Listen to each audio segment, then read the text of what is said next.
Coming up in the news, Ministry of Health launches Reset program to support persons living with non-communicable diseases, and Prime Minister Honorable Deacon Mitchell attends the 51st CARICOM Heads of Government meeting.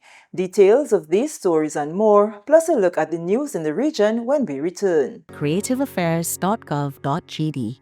Your next collaboration is only one search away. Welcome back. With the details of the GIS News from Monday, July 6, 2026, I am Sherry-Ann Noel. The Ministry of Health has launched a new initiative aimed at helping people living with chronic non-communicable diseases better manage their health. Known as the Reset program, which stands for Routine, Exercise, Support, Eating, and Treatment, the year-long initiative will support 150 adults between the ages of 18 and 65 who have been diagnosed with a chronic non-communicable disease.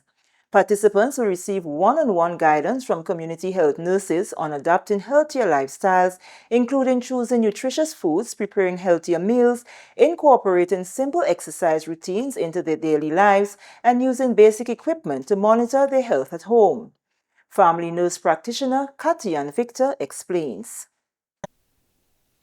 The programs will be tailored and concentrate mainly on education, community literacy, where we'll be doing supermarket tours and food label reading, physical activity, where we will have physical exercise programs.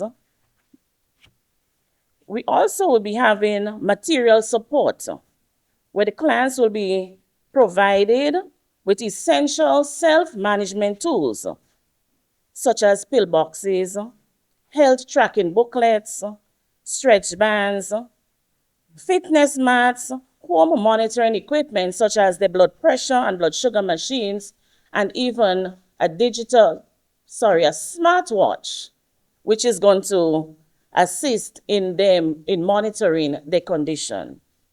The Reset program complements services already provided at the community health clinics by strengthening patients' self-management skills and encouraging healthier lifestyle choices. The initiative is supported by the Ministries of Agriculture, Sports and Mental Health, as well as local supermarkets, fitness institutions, and the Grenada Food and Nutrition Council. According to the Ministry of Health, chronic non-communicable diseases account for 83% of all deaths in Grenada. Chief Medical Officer Dr. Sean Charles says the program represents a significant step towards improving health outcomes and empowering people to take greater control of their well-being. Now, chief among these non-communicable diseases, as was mentioned, we have high blood pressure, diabetes. We also have cancers, but I wouldn't speak about cancer. I wouldn't speak about cancer right now. Cancers are a huge challenge, and we have some programs coming up to deal with cancers, especially the elimination initiative, but especially high blood pressure and diabetes, because more than a third of Grenadians are walking around with sky-high blood pressures. Sky-high blood pressures. Blood pressures that shock healthcare providers. And then the persons, as soon as you say, well, firstly, I don't know how you're alive, but secondly, you need to do something now, and it is the hardest thing to convince someone to start treatment. It is the hardest thing, and these are issues that need to be addressed. Moving along, the Ministry of Education through the OECS Skills and Innovation Project SCIP Grenada has concluded the in-person phase of a training program designed to strengthen the delivery of technical and vocational education. The initiative equipped lecturers from the T.A. Maricho Community College and the New Life organization with strategies to better integrate essential life skills into their teaching. Sorana Mitchell has the details. Transversal skills include communication, collaboration, leadership, problem-solving, resilience, and adaptability.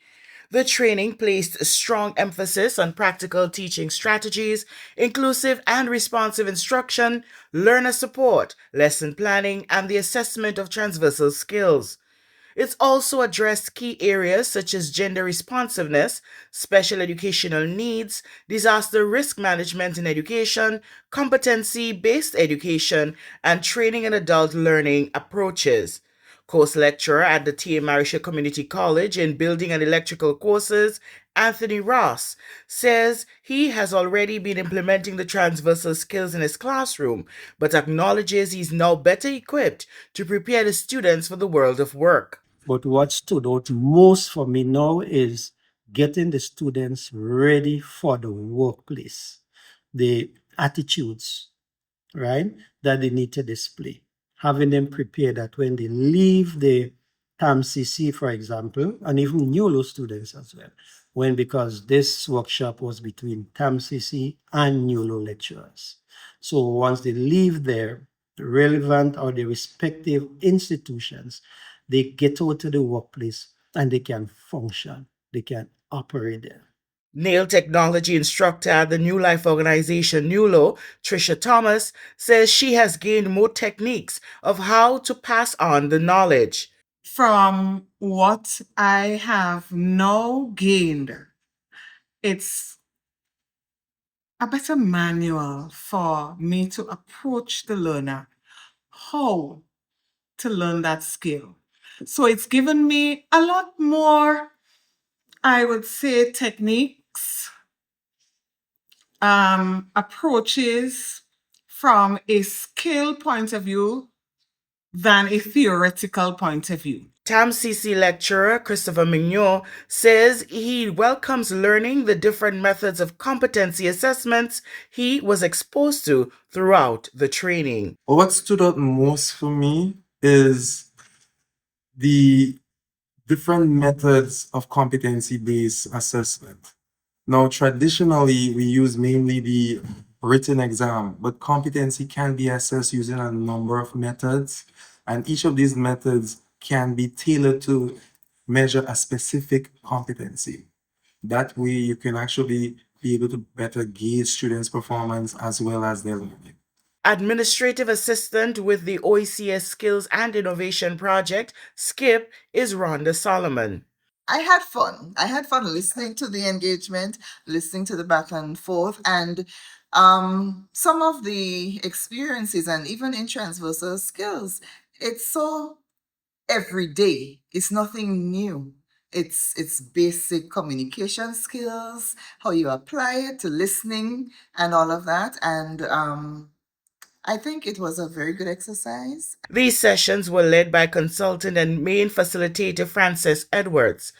With the in-person sessions now complete, the training will move into its next stage of support, which will focus on practical application by reviewing and refining lesson plans that integrate transversal skills into the teaching practice during the new academic year. The training builds on the collaboration formalized through the Memorandum of Understanding between the Ministry of Education and the Grenada National Training Agency. The OECS Skills and Innovation Project, SKIP, is an initiative funded by the World Bank with a $6 million United States dollars grant. The initiative targets youth in the participating countries of St. Lucia and Grenada. Sorana Mitchell reporting. Thank you, Sorana. Prime Minister Honorable Deacon Mitchell is in St. Lucia attending the 51st regular meeting of the Conference of Heads of Government of the Caribbean Community, CARICOM, being held from July 5th to 8th, held under the theme CARICOM, From Resilience to Renewal in a Changing World. The meeting brings together regional leaders to discuss issues critical to the Caribbean's sustainable development, security, and economic prosperity. Among the key agenda items are climate change and climate financing, regional food and nutrition security, public health preparedness, regional security, economic integration through the CARICOM single market and economy, and situations in Haiti and Cuba. The meeting is being chaired by St. Lucia's Prime Minister Honorable Philip J. Pear, who assumed the chairmanship of CARICOM on July 1st. Prime Minister Mitchell is accompanied by Minister for Foreign Affairs, Trade and Export Development, Honorable Joseph Andel, and Grenada's Ambassador to CARICOM, Aaron Moses. During the Prime Minister's absence, Minister for Finance, Honorable Dennis Cornwall, is serving as acting Prime Minister until Tuesday, July 7th.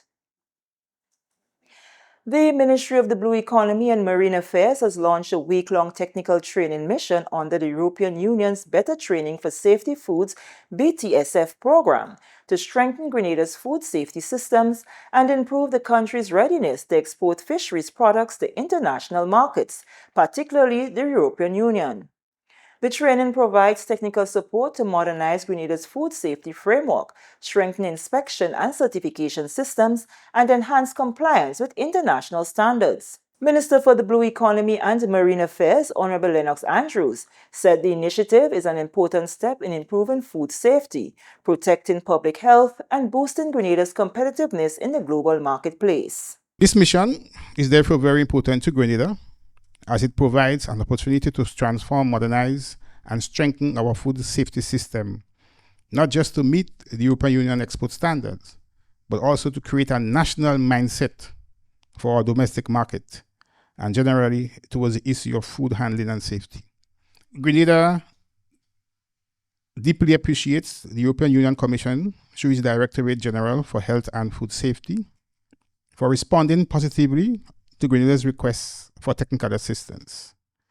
Through this initiative, Grenada benefits from access to expertise and practical experience that otherwise would be difficult to obtain. As the Minister with responsibility for the blue economy and economic development, I am especially encouraged by the broader implications of this engagement. Stronger food safety systems contribute to stronger economies, which in turn increase investor confidence, improve competitiveness, support entrepreneurship, create pathways for export expansion, and strengthen the overall reputation of the country in international markets.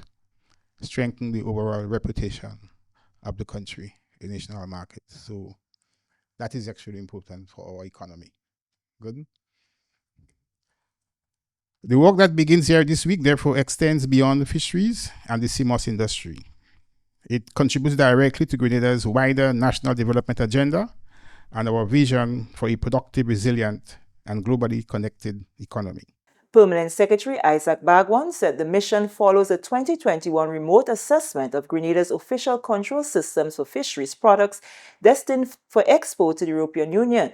He noted that the recommendations from that assessment are now being translated into practical action.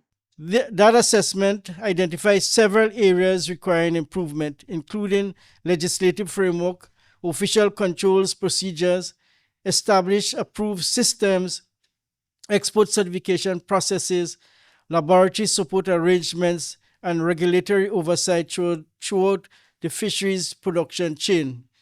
In 2025, Grenada committed itself to addressing the recommendations outlined in that report and embarked on the implementation of corrective actions aimed at strengthening our national system. Recognizing the complexity of these arrangements, the government of Grenada sought technical assistance from the European Commission. We therefore are extremely grateful that this request was met with the Better Training for Safer Food program and the deployment of this sustained training mission. The significance of this support cannot be overstated. Through this mission, EU consultant Mr. David Lawrence will work alongside our officials to enhance the understanding of the applicable European food safety requirements and protocol. Most importantly, this mission will also support the development of an official procedures manual for Grenada. This is a critical tool in helping to establish standardized procedures, strengthen transparency and consistency in inspection, and improve the effectiveness of regulatory oversight across the entire fisheries value chain. This initiative demonstrates the importance of international cooperation in advancing food security, protecting public health, facilitating trade, and building resilient institutions. The workshop is being facilitated by Food Safety Authority of Ireland through its Enforcement Policy Manager, David Lyons, who is serving as European Union's technical expert for the mission. Small business owners have praised the recent Grenada Diaspora Homecoming Local Marketplace initiative, which was set up at the Radisson Beach Resort. The marketplace provided a space for over 30 vendors to exhibit their products during the 3-day Diaspora Homecoming Forum. Several vendors labeled this as an excellent opportunity to network, gain exposure, and explore possibilities to have their products featured on the international market. Also brings revenue for us. Some of us, we go through 1.5 years without even getting a sale to go to look for it. Right now, the opportunity allows us to not to bring the book to the diaspora, but the diaspora to the book. We get all sale. So I think it's a very good initiative. I don't know, I think that's what I did close to. And much of us does not know the different ambassadors in different countries representing Grenada. And today I learned a lot. Yesterday I learned a lot. And I think other graders, I'd say they had the opportunity inside here to gain knowledge as to what the persons are there representing us. I would rate the event as a really great opportunity to connect with the people from the diaspora, and they also can see all of the great things that's coming from Grenada, especially, naturally, a lot of persons, they did say once someone is traveling, it makes a great gift. A lot of people actually bought like some of these gift packages and so on to take it back to a friend or somebody. So I would still say I don't know how far it's gonna go. And it still gives us the exposure where somebody can, connect with another person or they would taste the product. I see this impacting my life and my business in a very magnificent way. For example, I can have Grenadians living abroad to purchase my items in wholesale. They can have it in their stores abroad. So it's really you already started establishing these contacts with culture? Yes, I have. And it's been really, really amazing. They have been very, very proud to know that there are Grenadians making such wonderful products. So I believe that they need to have persons more like bring in more investors so that they can invest in small business because Grenada here is full of talent, and I'm telling you, magnificent talent. It's just I don't need that push in order to get it out there. We'll take a short break. Stay with us. The GIS News returns after these messages.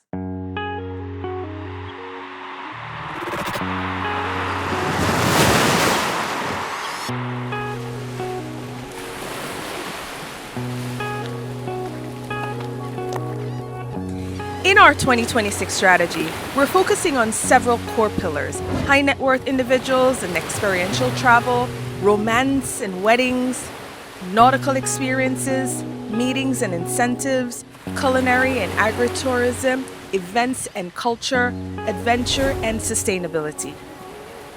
These pillars are designed to highlight the diverse experiences that Grenada has to offer. By aligning our efforts with these pillars, we aim to tap into key markets like North America, the UK, and regional markets, while also expanding into new territories such as Latin America, continental Europe, Asia, and Africa. Each pillar represents a unique aspect of our islands, from the luxurious experiences of our high-end resorts and villas to the vibrant cultural events that celebrate our heritage. We believe that by focusing on these areas, we can offer travelers unforgettable experiences that showcase the best of what our islands have to offer.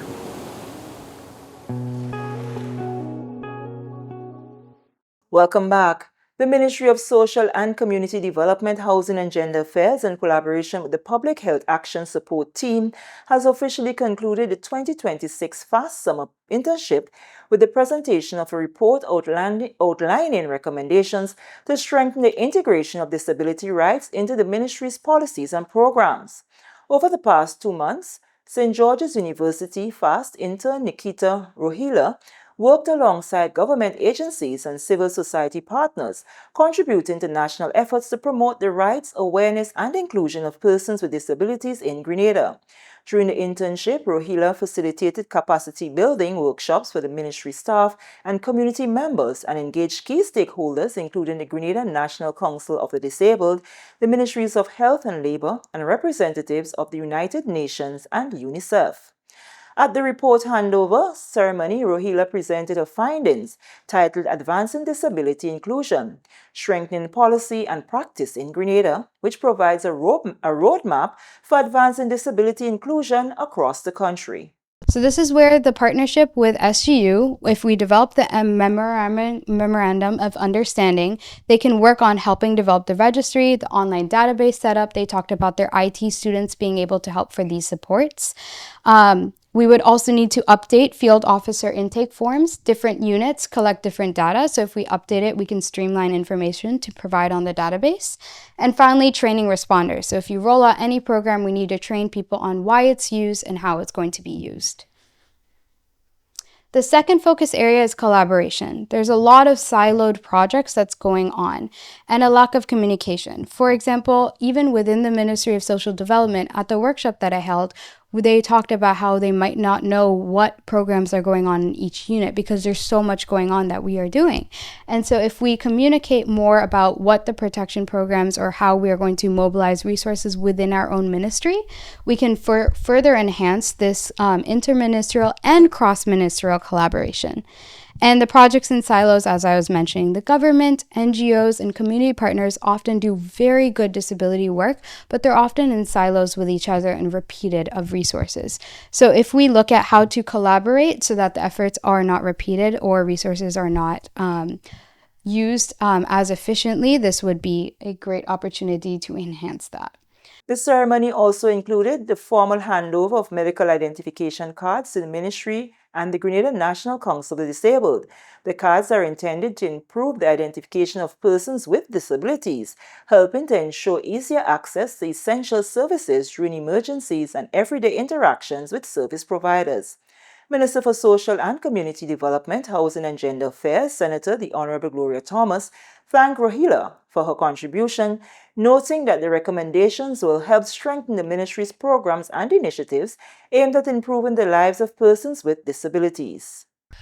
I can assure you that the results from your work will be very meaningful for us, will be very helpful for us as we look at putting programs in place, upgrading policies, and ensuring that we have the vulnerable persons, people with disability, at the front of our planning, because for too long and on many occasions we have these people left out of our planning, and I think your work here has helped us in putting the spotlight on them a little bit more, and we will use the information to help us, as I say, in planning. I want to recognize Miss Gabriel here, Miss champion for the disabled, who never give up, who is always there, and I really want to commend her too for ensuring that you have access to information, you have access to her group, and you have access to her organization in your work. And I think she needs to be commended for her stewardship and her commitment to the whole cause of the disabled in this country. Students of the St. Andrews Anglican Primary School participated in educational sessions focused on environmental protection and the impacts of climate change on the community. The initiative was organized by the Windward Islands Research and Education Foundation, WINDREF, as part of its community education program under the Telescope Living Project, which is addressing the issue of coastal erosion in the Telescope community. Kendon James of WINDREF spoke with GIS News about the initiative. We've engaged in multiple community engagements where we've engaged the fishers as well as the sea moss farmers. And the plan is to have nature-based solutions where we would be utilizing a lot of the natural environments, so plants and natural elements within Grenada, coupled with a lot of the hard engineering to actually ensure that we have a shoreline that's resilient to the changing climate and that can withstand the changing environment for years to come. Vice Principal of the St. Andrews Anglican Primary School, Sarah Hille, welcomed the initiative, saying it gave students a valuable opportunity to better understand the environment and the importance of protecting it. It was important because it reinforces what is taught at school, and it would encourage them to do what is right in terms of where they place their garbage, what they do at home, how they dispose of their garbage at home, you know, how they interact with the environment. They don't just go rooting up trees for no purpose and so forth. And in going forward, we hope that what they learn today, they practice it. So it's not just about hearing it from somebody or seeing it on TV, but being a part of the change that they want to see, and also being a part of saving the environment. Student Ronella Richardson also shared what she learned from the sessions. The importance of the environment to keep it safe for animals and humans. I will throw my trash in the bins, to not throw it in the drains, plant more plants. And finally, in the local segment, the Ministry of Economic Development, Planning and Cooperatives hosted a ceremony at the Esplanade Mall courtyard on July 3rd to commemorate the International Day of Cooperatives, which is observed globally on the first Saturday of July. This year's theme, Cooperatives for a Peaceful World, highlights the important role cooperatives play in fostering social inclusion, economic empowerment, and sustainable community development. Permanent Secretary in the Ministry of Economic Development, Planning and Cooperatives, Marina Jessamy, encouraged more Grenadians to become members of cooperatives, noting that these organizations provide valuable opportunities for financial growth and community advancement. When you put the assets of all these organizations together, it's millions and millions and millions. We need to also appreciate them for the jobs they are creating and for the sustainability that they give to our economy. They really contribute a large share to the GDP of Grenada. When we look at the non-financials, and I want to define it for you, these are cooperatives in the services sector, cooperatives in the fisheries sector, and I want to highlight and ask you to give a round of applause to CTEC, because when we think about the non-financial cooperatives, we feel that they are the smaller part of the pie. But we want to highlight the achievement of CTEC because they are now bringing to the rural economy, especially in St. Andrews, a capital project, an investment of over $30 million. Mrs. Jessamy also underscored the importance of active participation in cooperatives as a means of promoting individual and national development. Make sure that you pursue dreams for your children by making the effort to save for them through an education savings plan. Before you know, they will be 18 and 21 and they need to go to college or they need to go to university and you need to find the money. The credit unions are the best place to go. They have a better interest rate and I can assure you that they work with you. As a ministry, I want you to see us as your partner. We are your partner to help you in your development.